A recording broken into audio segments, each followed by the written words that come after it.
दोस्तों नमस्कार। आपके अपने चैनल घटना चक्र नॉलेज पर आपका बहुत बहुत स्वागत है। तो आज हम फिर से लेकर उपस्थित हुए हैं घटना चक्र पूर्वावलोकन की, जो हमारी श्रृंखला चल रही थी इतिहास की। उसका आज हम अगला पार्ट करेंगे। पिछली क्लास में हमने जहांगीर से संबंधित यूपीपीसीएस या अन्य एग्जाम द्वारा पूछे गए सभी प्रश्नों को आपके सामने या आपके साथ में डिस्कस किया था। तो आज हम आपके सामने शाहजहां से संबंधित जितने भी प्रश्न पूछे गए हैं उनको डिस्कस करते हैं। और इस क्लास को आप किसी भी एग्ज़ाम के लिए ले सकते हैं। यहाँ पर सभी प्रीवियस ईयर क्वेश्चन पूछे गए हैं और आने वाले एग्ज़ाम के लिए प्रीवियस ईयर क्वेश्चन का रिवीजन बहुत ही इम्पोर्टेंट होता है। तो देखते हैं। सबसे पहले हम थोड़ा सा जान लेते हैं शाहजहां के बारे में। दिया है 1592 ईस्वी में लाहौर में शहजादा खुर्रम का जन्म हुआ था। उसकी माता मारवाड़ के शासक उदय सिंह की पुत्री जगत गोसाई थी। 1612 ईस्वी में आसफ खां की पुत्री अर्जुमंद बानो बेगम से उसका विवाह हुआ, जो बाद में इतिहास में मुमताज महल के नाम से विख्यात हुई। 1628 ईस्वी में शाहजहां अबुल मुजफ्फर सहाबुद्दीन मोहम्मद साहिब किरण ए सानी की उपाधि धारण कर गद्दी पर बैठा। आगरा में उसका राज्याभिषेक हुआ। इसी ने राजधानी आगरा से दिल्ली स्थानांतरित की थी। तो थोड़ा सा परिचय हमने आपको शाहजहां का दे दिया, क्योंकि खुर्रम जो यहाँ पर आप देख रहे हैं कि यहाँ पर जो खुर्रम दिया है, खुर्रम शाहजहां का ही नाम था। देखते हैं फिर सीधे प्रश्नों को, और बीच बीच में हम उसका सलूशन देखते रहेंगे। तो पहला प्रश्न दिया है, ऊपर दिए गए मानचित्र में छायांकित क्षेत्र दर्शाता है। ए अलाउद्दीन खिलजी का साम्राज्य, बी मोहम्मद तुगलक का साम्राज्य, सी शाहजहां का साम्राज्य, डी औरंगजेब का साम्राज्य।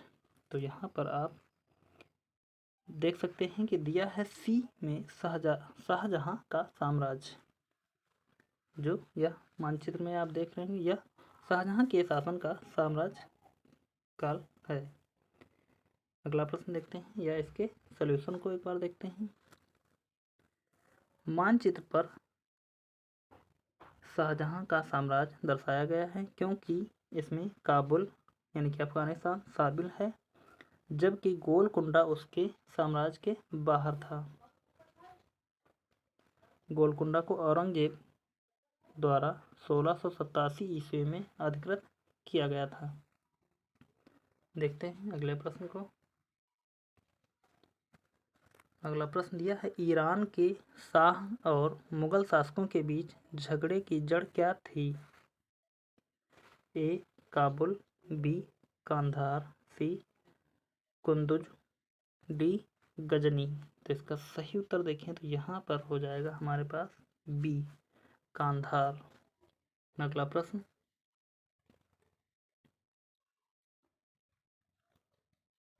अगला प्रश्न है, कांधार के निकल जाने से मुगल साम्राज्य को एक बड़ा धक्का पहुंचा। ए प्राकृतिक संसाधनों के दृष्टिकोण से, बी मध्यवर्ती राज्य क्षेत्र के दृष्टिकोण से, सी संचार व्यवस्था के दृष्टिकोण से, डी सामरिक महत्व के केंद्र के दृष्टिकोण से। तो इसका उत्तर सही देखें तो हो जाएगा यहाँ पर डी सामरिक महत्व के केंद्र के दृष्टिकोण से। अगला प्रश्न,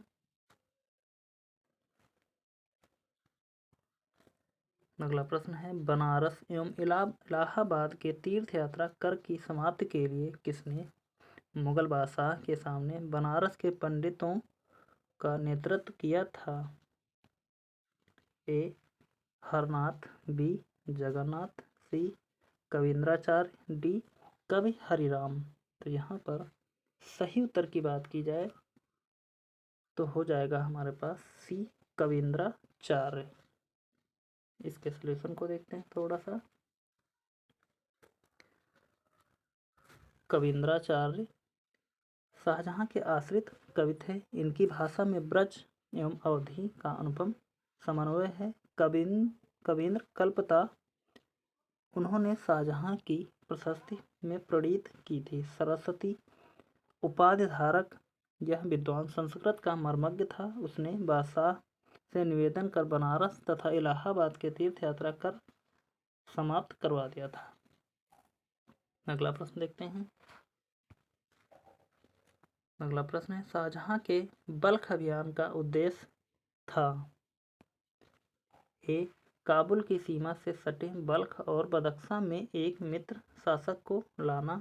बी. मुगलों की मातृभूमि समरकंद और फरगना को जीतना। सी. मुगल सीमा को वैज्ञानिक पद्धति आमू दरिया पर निर्धारित करना। डी. मुगल साम्राज्य का विस्तार उपमहाद्वीप से आगे तक करना। तो यहाँ पर शाहजहां के बल्ख अभियान का मुख्य उद्देश्य देखें तो यहाँ पर हो जाएगा ए. काबुल की सीमा से सटे बल्ख और बदख्शां में एक मित्र शासक को लाना। अगला प्रश्न या इसके सलूशन को देखते हैं। बादशाह शाहजहां की कामना अपने पूर्वज बाबर की मातृभूमि को पुनः अधिकृत करने की न होकर मध्य एशिया तथा पश्चिम एशिया के राज्यों में शक्ति संतुलन की अधिक थी। उसके बल्ख अभियान का उद्देश्य काबुल की सीमा से सटे बल्ख बदख्शां में एक मित्र शासक को लाना था ताकि वे ईरान और मुगल साम्राज्य के बीच बफर राज्य बना सकें।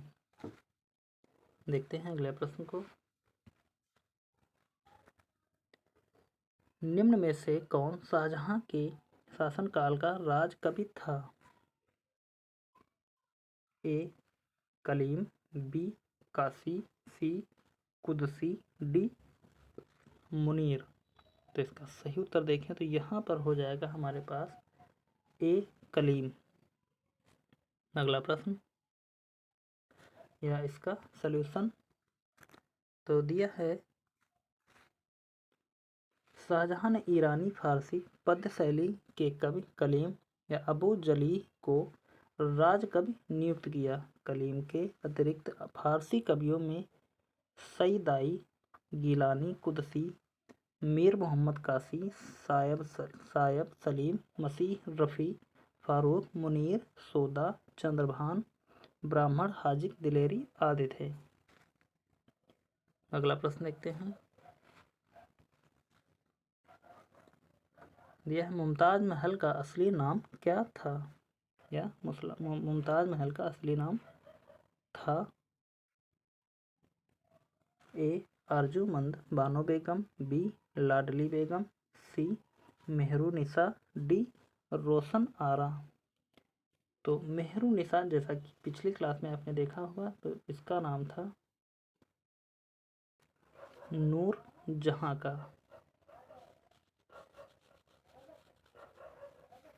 और अर्जुमंद बानो बेगम मुमताज महल का असली नाम था। देखते हैं अगले प्रश्न को। हिंदू तथा ईरानी वास्तुकला का सर्वप्रथम समन्वय हमें देखने को मिलता है। ए. ताजमहल में। बी.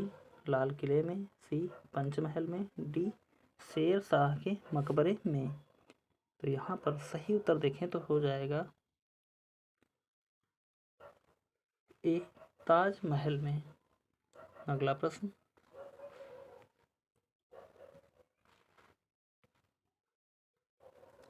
निम्न में से किस मुगल बादशाह ने दिल्ली की जामा मस्जिद का निर्माण करवाया।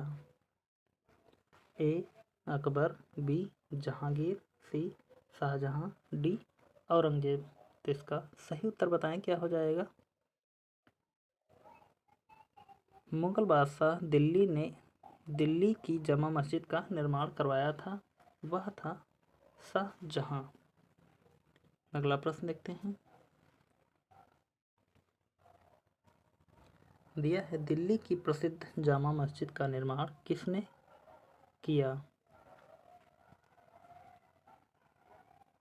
तो जैसा कि यहाँ प्रश्न रिपीट हो रहा है तो इसका सही उत्तर हो जाएगा हमारे पास बी शाहजहां।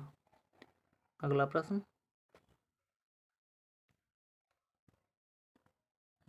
है निम्नलिखित में से किसने साम्राज्य की राजधानी आगरा से दिल्ली स्थानांतरित की? ए अकबर, बी जहांगीर, सी शाहजहां ने, डी औरंगजेब ने। तो यहाँ पर भी इसका सही उत्तर हो जाएगा सी शाहजहां। अगला प्रश्न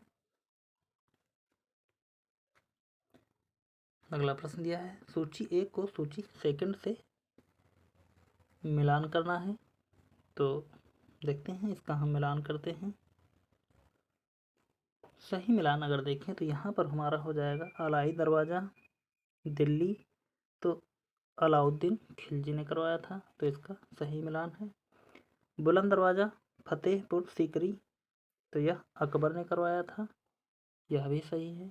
मोती मस्जिद की बात करें, आगरा शाहजहां ने बनवाया था, यह भी सही है। मोती मस्जिद दिल्ली की, तो यह औरंगजेब ने बनवाई थी। तो इसका कूट अगर देखें तो कूट में हम लगाना चाहें तो हमारे पास ऑप्शन आएगा सी निकल कर 1 2 3 4।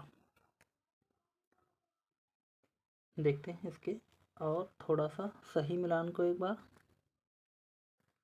आप यहाँ देख सकते हैं अलाई दरवाज़ा दिल्ली अलाउद्दीन खिलजी, बुलंद दरवाज़ा फतेहपुर सीकरी अकबर, मोती मस्जिद आगरा शाहजहां, मोती मस्जिद दिल्ली औरंगजेब। तो बढ़ते हैं अगले प्रश्न की तरफ। अगला प्रश्न है दिल्ली के लाल किले का निर्माण करवाया था? ए अकबर, बी नूरजहां, सी जहांगीर, डी शाहजहां। तो यहाँ सही उत्तर की बात करें कि दिल्ली के लाल किले का निर्माण करवाया था, तो हो जाएगा हमारे पास डी शाहजहां। अगला प्रश्न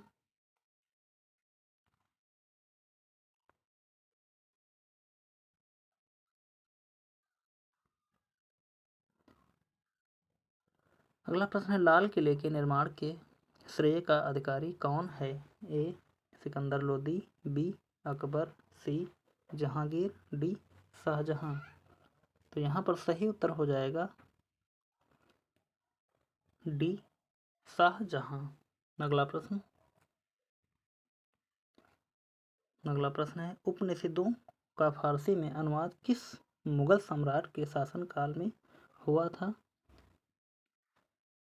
ए शाहजहां, बी अकबर, सी जहांगीर, डी औरंगजेब। तो यहाँ पर सही उत्तर हो जाएगा ए शाहजहां। थोड़ा सा प्रश्न है हमारे पास उनको हम थोड़ा सा आज जल्दी कर लेते हैं। प्रश्न नंबर 16 दिया है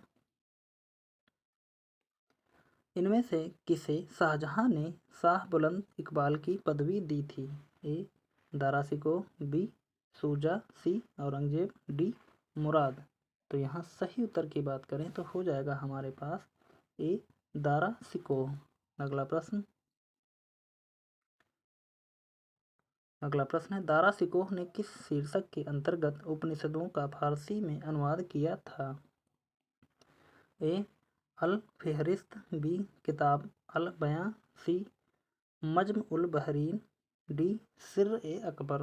तो यहाँ सही उत्तर की बात करें तो हो जाएगा हमारे पास डी सिर्र ए अकबर।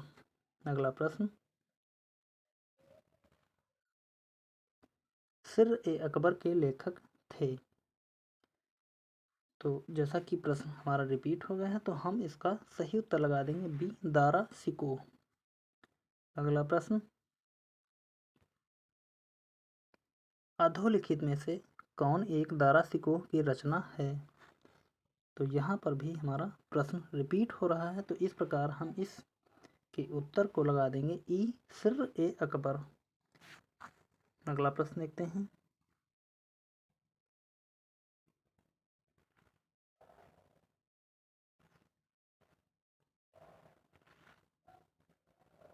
अगला है दारा शिकोह को किस स्थान पर दफनाया गया था? ए दिल्ली, बी आगरा, सी औरंगजेब, डी लाहौर। तो इसका सही उत्तर हो जाएगा ए दिल्ली। अगला प्रश्न है, हिंदू धर्म ग्रंथों का अध्ययन करने वाला प्रथम मुस्लिम था। ए अमीर खुसरो, बी दारा शिकोह, सी अमीर हसन, डी शुजा। तो यहाँ पर सही उत्तर की बात करें तो हमारे पास इसका सही उत्तर हो जाएगा बी दारा शिकोह। अगला प्रश्न या इसके एक बार सॉल्यूशन को देखते हैं।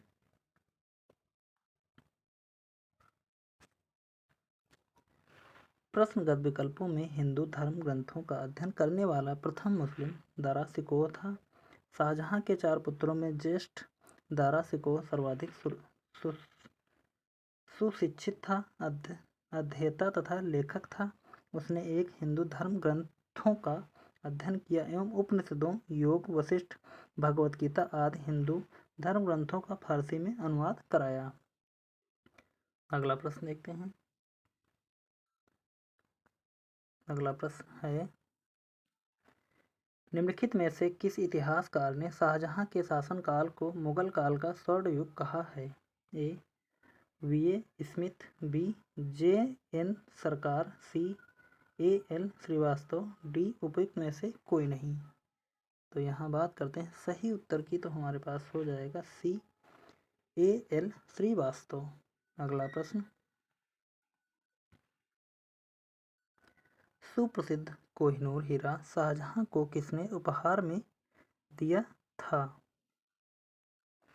ए औरंगजेब, बी मुराद, सी मीर जुमला, डी अबुल हसन कुतुब शाह। तो इसके सही उत्तर की बात करें तो यहाँ पर हो जाएगा हमारे पास सी मीर जुमला। अगला प्रश्न, किस मुगल बादशाह ने बलबन द्वारा प्रारंभ किया गया दरबारी रिवाज सिजदा समाप्त कर दिया था?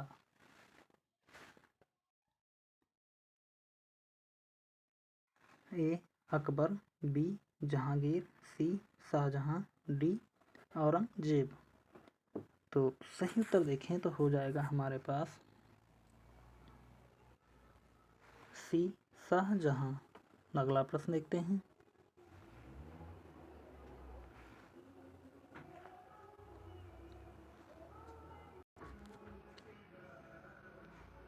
प्रश्न दिया है, निम्नलिखित में से कौन शाहजहां के शासनकाल में अधिकांश समय तक दक्कन का गवर्नर रहा था? ए दारा शिकोह, बी मुराद बख्श, सी शाह शुजा, डी औरंगजेब। तो यहाँ पर सही उत्तर की बात करें तो हो जाएगा हमारे पास डी।